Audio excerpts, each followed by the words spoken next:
Liver transplant हा एक अतिशय सेन्सिटिव्ह विषय आहे.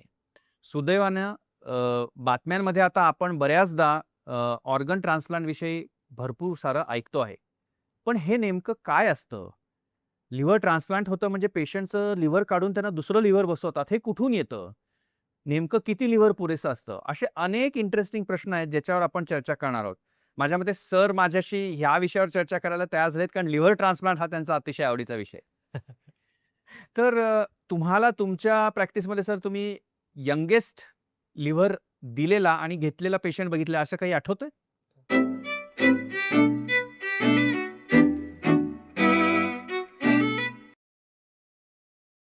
सो टू स्टार्ट विथ मी हिपॅटॉलॉजिस्ट आहे.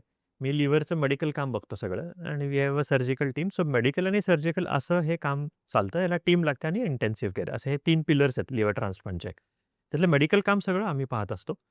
सो बिफोर ट्रान्सप्लांट आणि आफ्टर ट्रान्सप्लांट हे आमचं काम आहे. आता कमिंग टू युअर क्वेश्चन की यंगेस्ट सो मी अडल्टचं सगळं काम पाहतो मेजरली. त्यामुळे 15-16 इयर्सच्या पुढचे पेशंट्स आम्ही पाहत असतो. सो तसं एक बघायला इंटरेस्टिंग एक मुलगा होता.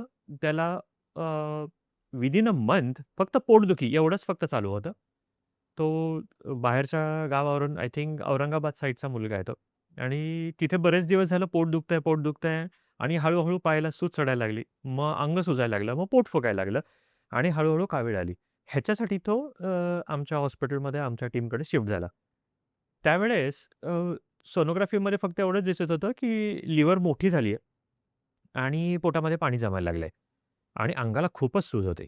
मग पुढच्या टेस्टमध्ये आम्ही त्यांचं बेसिक ब्लड टेस्ट आपण करतो ते एक्सप्लेन केल्या त्या केल्या आणि सीटी स्कॅन केला त्यांचा. सीटी स्कॅनमध्ये असं सापडलं, की लिव्हरच्या ज्या रक्तवाहिन्या आहेत, त्याला हेपॅटिक व्हेन्स म्हणतात. सो लिव्हरला रक्तपुरवठा घेऊन जाणाऱ्या आतमध्ये लिव्हर त्याला फिल्टर करतं आणि लिव्हरपासून रक्तपुरवठा हार्टकडे नेणाऱ्या रक्तवाहिन्या असतात, त्याला हेपॅटिक व्हेन्स म्हणतात. ज्या लिव्हरचा हार्टकडे रक्त वाहून नेतात, त्या रक्तवाहिन्या हेपॅटिक व्हेन्स ब्लॉक झाल्या होत्या. आणि हेपॅटिक व्हेन्स एकदा ब्लॉक झाल्या, त्याला 3 हेपॅटिक व्हेन्स असतात. तर त्यातल्या 3ही त्याच्या हेपॅटिक व्हेन ब्लॉक होत्या. त्याला बर्ड कॅरी असा सिंड्रोम म्हणतात. Acute bird carry. So acute आणि क्रॉनिक किंवा ॲक्यूट बर्ड कॅरी म्हणतात. आणि ह्या रक्तवाहिन्या याला ट्रीटमेंट पर्याय आमच्याकडे काय असतो, की ह्याला आयदर तुम्ही रक्त पातळ ठेवून ते ब्लॉकेजेस रक्ताची काढायचे. गुठळी विरघळायला मदत करू शकता किंवा त्या रक्तवाहिन्यांना बायपास करायला स्टेंट टाकू शकता आणि तिसऱ्यांदा मग शेवटी लिव्हर फेल झाली, की ट्रान्सप्लांट करू शकतो आपण त्यांचा. हा मुलगा ऑलरेडी लेट आला होता. ह्याचा ऑलरेडी लिव्हर फेल झाल्यामुळे पाणी होऊन, रक्त पातळ होऊन त्याची कावीळ मेंदूपर्यंत पोहोचली होती. अमोनिया वाढून एन्सेफॅलोपॅथीमध्ये आला होता आणि आम्हाला त्याला व्हेंटिलेटरला कनेक्ट करावं लागलं आणि इमर्जन्सी ट्रान्सप्लांट करावं लागलं आणि नशिबाने आम्ही त्याचं इमर्जन्सी ट्रान्सप्लांटसाठी नाव नोंदवलं आणि त्याला लिव्हर ऑर्गन डोनेशन आता बरंच वाढलंय आपल्या भागामध्ये. तर लिव्हर डोनेट झाली. याला प्रायोरिटीवरती लिव्हर मिळाली आणि तो मुलगा आता खडखडीत बरा आहे. आणि तो अजूनसुद्धा आता त्याचं लग्न होईल. So this is how it is. So हे कॅडॅव्हरिक ॲक्यूट लिव्हर फेल्युअर हा आजार म्हणतो. ह्याला सिरोसिस नाही म्हणता येणार. ॲक्यूट झालेली फेल म्हणजे सडन काही दिवसांमध्ये लिव्हर फेल होते आणि लिव्हर ट्रान्सप्लांटला इमर्जन्सी जावं लागतं. पण ह्याला लिव्हर मिळते ती कुठून मिळते? सो लिव्हर येणार कुठून? हा प्रश्न खूपदा प्रश्नाचं उत्तर मला द्यावं लागतं. तर ऑर्गन डोनेशन 2च प्रकार आहेत. लिव्हर लिव्हर माणसानेच माणसाला द्यायला पाहिजे. ते काही कुठे बाजारात विकत मिळत नाही किंवा मशीननी कुठल्या बनत नाही. आता 2 प्रकारचे डोनर्स असतात. एक तर फॅमिली डोनर ज्याच्यामध्ये कुठलाही घरचा नातेवाईक, तोच first degree, second degree relatives म्हणजे आई-वडील, भाऊ-बहीण, मिसेस, हसबंड किंवा मुलं हे लिव्हर देऊ शकतात. ते नाही झाले तर सेकंड डिग्री रिलेटिव्हमध्ये कझिन्सपर्यंत आपण जाऊ शकतो. पण मग त्यांनी लिव्हर दिलं तर त्यांचं लिव्हर कसं? सो आपल्या शरीरामध्ये लिव्हर एकच आहे. त्याच्यामध्ये डावा आणि उजवा हे 2 भाग असतात. अडल्टला जेव्हा आपण ट्रान्सप्लांट करतो, तेव्हा आपण उजवा लिव्हरचा भाग घेतो, which contributes to around 60% of a liver. एखाद्या माणसाला जगायला जसं आपण आधी म्हटलं, की कमीत कमी 30% लिव्हर आत सोडावी लागते, जी हेल्दी असते. कारण जी लिव्हर आपण 30% आत सोडतो आणि 70% जी लिव्हर घेतली समजा डोनेशनसाठी, ती 30% लिव्हर वाढून परत अख्खी लिव्हर तयार होते. त्याला 4 ते 6 आठवड्यामध्ये ही लिव्हर पूर्ववत वाढून जाते. त्यामुळे देणाऱ्याला अधूपणा किंवा अपाय असा होत नाही. बरं. जी काही रिस्क असते सर्जरीची, ती पहिल्या 5-7 दिवसाची रिस्क असते. एकदा ह्यामधून काही कॉम्प्लिकेशन्स नाही झाले, तर हा सुरळीतपणे त्यांचं आयुष्य पुढे चालू राहतं. त्यामुळे लिव्हर दिल्याने आजार उद्भवणं असं काही होत नाही. So this is living donor. Correct. This is living donor. ह्याच्यामध्ये फॅमिली डोनर्स म्हणतात त्याला. आणि दुसरी जे ट्रान्सप्लांटचा प्रकार आहे, त्याला कॅडेव्हरिक ट्रान्सप्लांट म्हणतात. ज्याच्यामध्ये आपल्याला ऑर्गन डोनेशन, तुम्ही आता अवयव दान हे खूप ठिकाणी वाचलंय, न्यूजपेपरमध्ये ऐकलंय, टीव्हीमध्ये ऐकलंय. तर त्याच्यामध्ये काय असतं, की एखादा पेशंट ज्यांचा ब्रेन डेड झालेला असतो, जेव्हा ते आयसीयूमध्ये असतात, काही कारण असतं, ॲक्सिडेंटमुळे असू दे किंवा ब्रेनमध्ये रक्तस्राव झाला. म्हणून आयसीयूमध्ये असताना आयसीयूचे डॉक्टर किंवा ब्रेन न्यूरोलॉजिस्ट त्यांना सांगतात, की "बाबा, ह्याचा ब्रेन निकामी झालाय." ब्रेन डेड हा शब्द जरुरी आहे. कारण त्याला ब्रेन स्टेम डेथ म्हणतो आम्ही.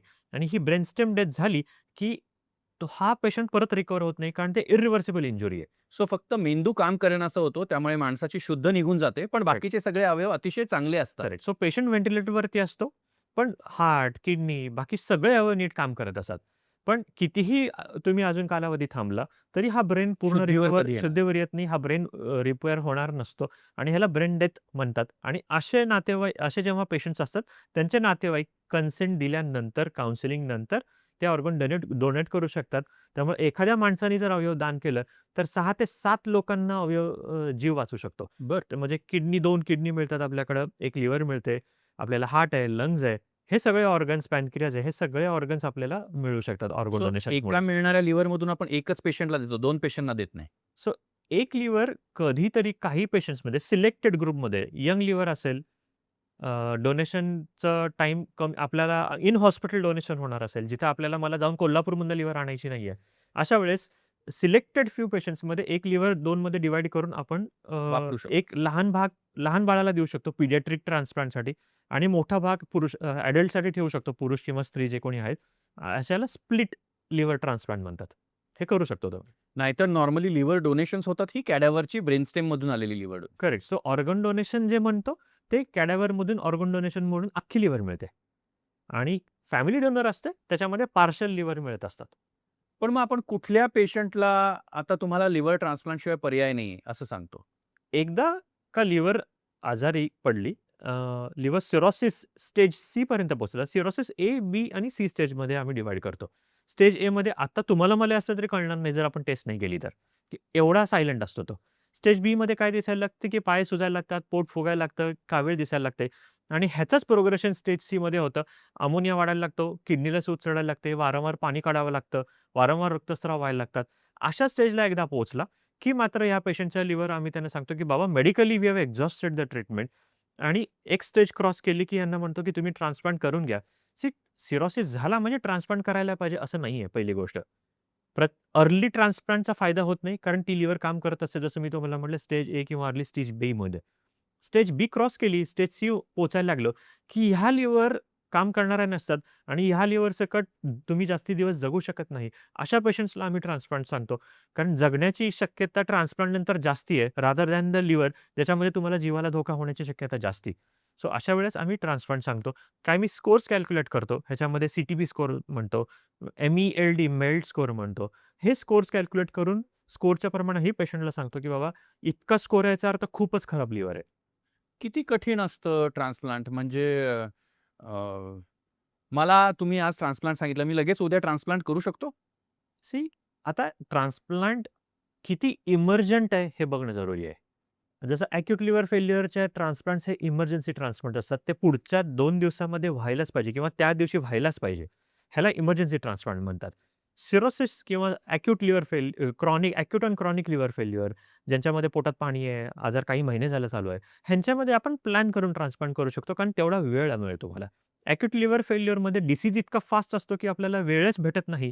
त्यामुळे पुढच्या 24-48 तासामध्ये ह्याचं ट्रान्सप्लांट व्हावंच लागतं. ह्याला इमर्जन्सी ट्रान्सप्लांट म्हटलं जातं. हे असे 2 ट्रान्सप्लांटचे प्रकार आहेत. त्यामुळे कुठलं ट्रान्सप्लांट किती फास्ट करावं, हे पेशंटला बघितल्यानंतर, त्याच्या आजाराच्या स्वरूपानंतर तुम्हाला डॉक्टर सजेस्ट करतात, की किती वेळ आहे आणि किती फास्ट तुम्ही करायला पाहिजे.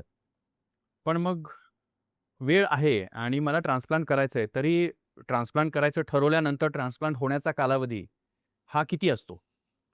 जर फॅमिली डोनर असेल, तर जर तुमच्याकडं चांगला मॅच असेल फॅमिलीमध्ये, तर फॅमिली मेंबरचं आणि पेशंटचा प्री ट्रान्सप्लांट टेस्ट केल्या जातात. ज्याच्यामध्ये आम्ही 2 गोष्टी, लिव्हर जुळणं म्हणजे काय आहे?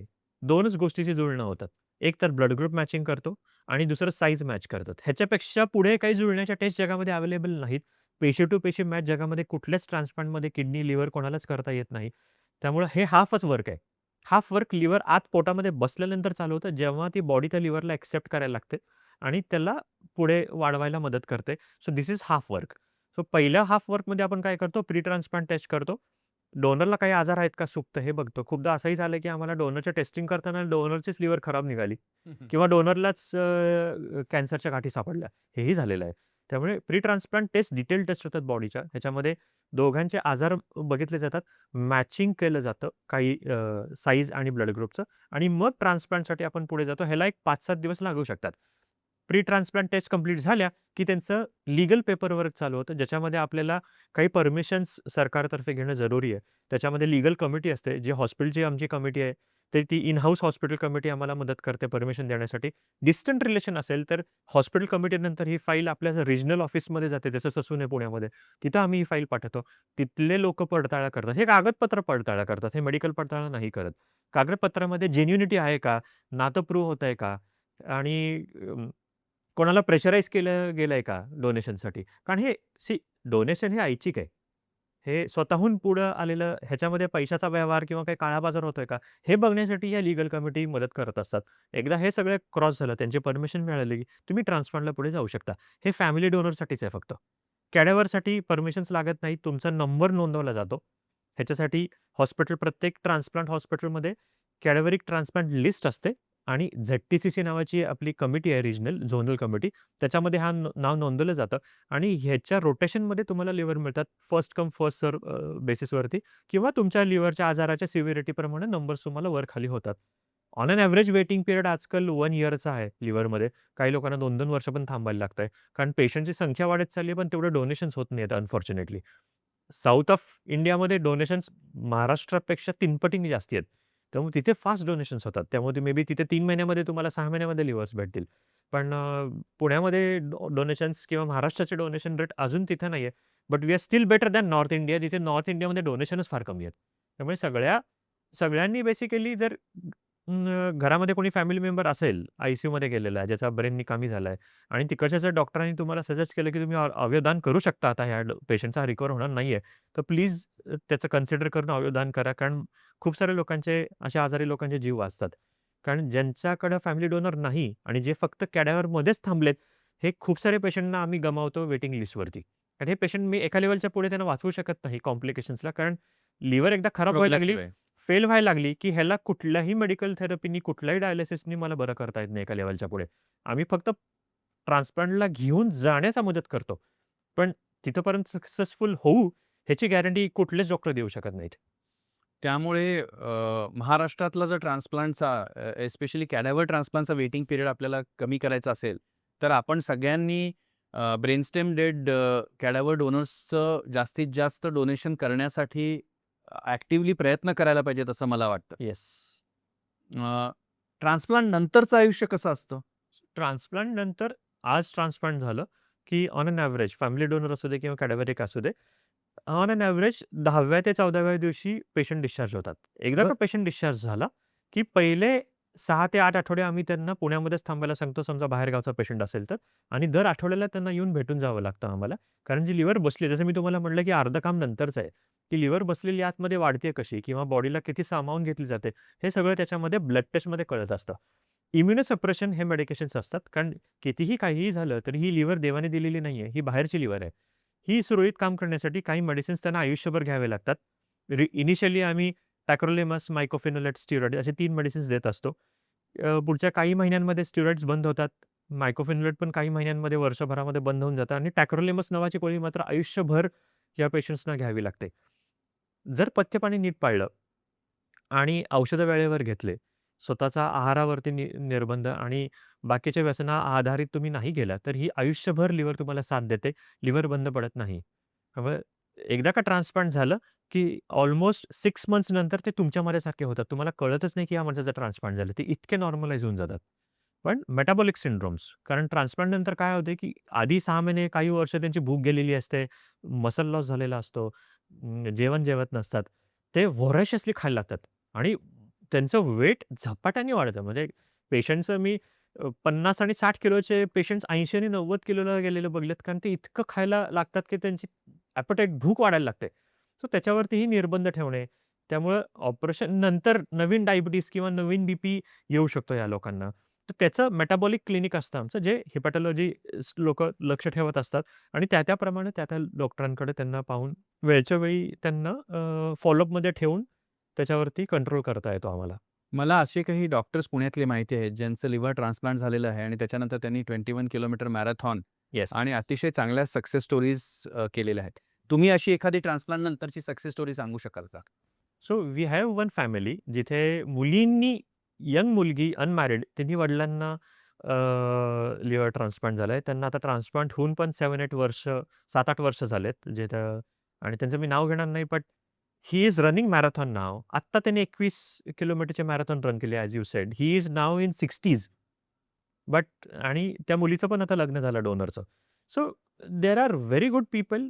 तुम्ही तुमची लाईफ ट्रान्सप्लांट नंतर कशी जगायची हे तुमच्या हातात आहे.